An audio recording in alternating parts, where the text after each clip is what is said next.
Hello and welcome to the No Frills session. This is my wonderful assistant Marie, my second assistant Evie, who you can't see, and the other two that are banned from coming in here because they misbehave too much.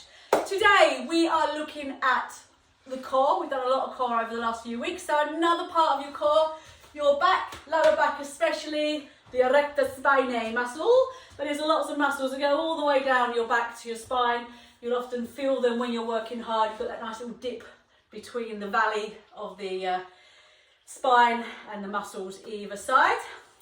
So, just so you know, Marie turn around, all the way down here, just above the glutes, which are down here, which we already give us a squeeze of those glutes, Marie. Hey, up. So, again, the back. So many thousands and thousands of people suffer from bad backs, don't they, Marie? Yes. I have, Marie has, in fact, pretty much everybody I know has at some point had a bad back. Not really sure what it is, what's caused it, but in a lot of pain, can't stand up, can't sit down. That's going to come up in another week, a little bit about information on back care when you have got a bad back. But today we're going to look at exercising the lower back, strengthening it. I'm not going to do it in pure isolation because it's really important to get all of the core muscles to work together. The pelvic floor. Did you just wee and stop? The deep core muscles, the pulling in ones, the glutes, and now the lower back. I'm going to get Marie to get down onto the floor for me. Now again, if you can't get to the floor, you can do this on your dining table if it's strong, on your worktop if it's strong, on your bed as well, you can do it, and there are variations. This is a good old-fashioned plank with the assistance of Evie to put Marie off. Now, I'm going to get Marie to do a couple of things. We haven't rehearsed this because this is the no frills area. I said I want you to give me your perfect plank, and in fairness, you know, it's not bad. We could relax this little bit here a little bit more, and I'm going to get her to come down onto her elbow so the dog doesn't keep attacking her as well, and then get herself back into it. So what I'm going to get her to, she's got this big dip here at the moment. Can you see that? I could do me washing up in there, it's such a big dip. I'm going to get her to pull those deep tummy muscles up just slightly. Okay, that's much better. Stop tensing it up here. She's a nightmare, she is. You have to be cruel to be kind. You do. Just go back onto it. No, just go back onto your elbow. I don't know where you want me. I want you to a plank again. So I want you just to relax the shoulder blades a little bit because you're hunching, and then pull up. Bee, there we go.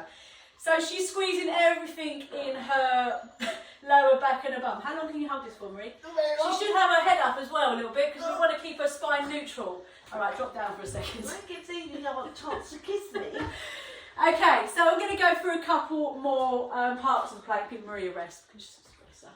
She's not been doing her exercises like she's supposed to look after her back. We have different variations of plank. If you can't do the full plank, that doesn't matter. There are variations you can do. So you can come out into what we call a half plank, okay? So the legs are extended back. You've got the weight of your hips. Always making sure your shoulders and hands are in line, or if you're on your elbows, that your elbows and shoulders are all in line. You're pulling the tummy in, okay? So you're keeping that natural curve in your spine. You're not doing this over-extenuating the spine, and you're not pulling up like this either, which is not natural curve, is it? Which is really good to have a mirror or somebody with you that can just check on you. Get off, don't hit Marie. Okay, so those are some of the first principles of good planking. The other one which Marie was doing, which was really pushing up her upper back, just because, again, her brain is looking for the easiest way to do the exercise and the path of least resistance. And by tensing up and pushing up, it's actually taking some of the effort away from the area that we really want to work. Bless her little heart.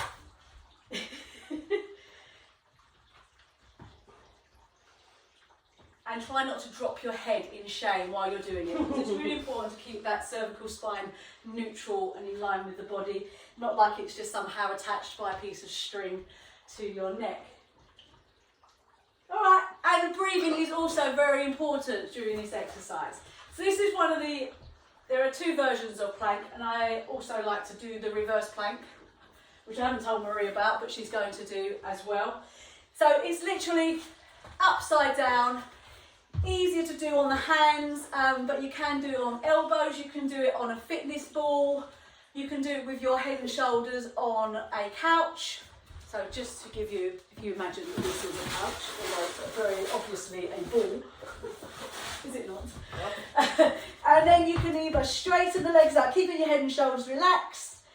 Okay, so this way it takes everything off of the arms and shoulders. If you've got dodgy shoulders and arms, as long as your head's supported and the tops of your shoulders, you can lift off and hold a reverse plank in this position.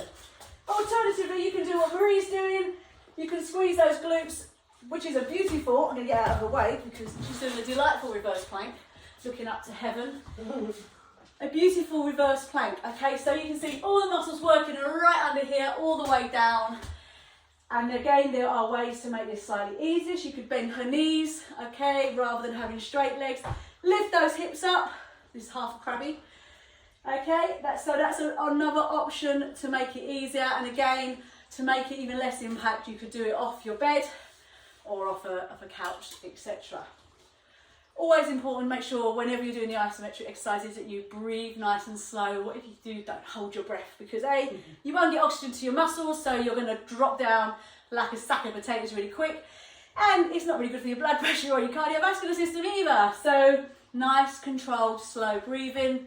Try and work on getting a plank going for 30 seconds, 40 seconds, a minute. Work your way up gradually. If you can only hold it for 10 seconds, go for 12 seconds next time, 15 seconds, 20, take a rest and then do one again and find the difference that you gradually start to feel in your core strength and stability. That's it, I think, for our lower back. There are lots of other lower back stuff that we will touch on again, including back extensions and how to do good, safe extensions. But today it's all about the plank and the lower back. So get on. Any feedback or comments or any advice you would like, please drop me a message. Julia, Heart and Soul, you've got my private message there. You can send me on my phone number, email, all of the above. And I look forward to hearing back how well you have done. Again, thank you, Marie, for your expert help. Evie, for just being annoying. And for you for watching. See you soon. Thank you.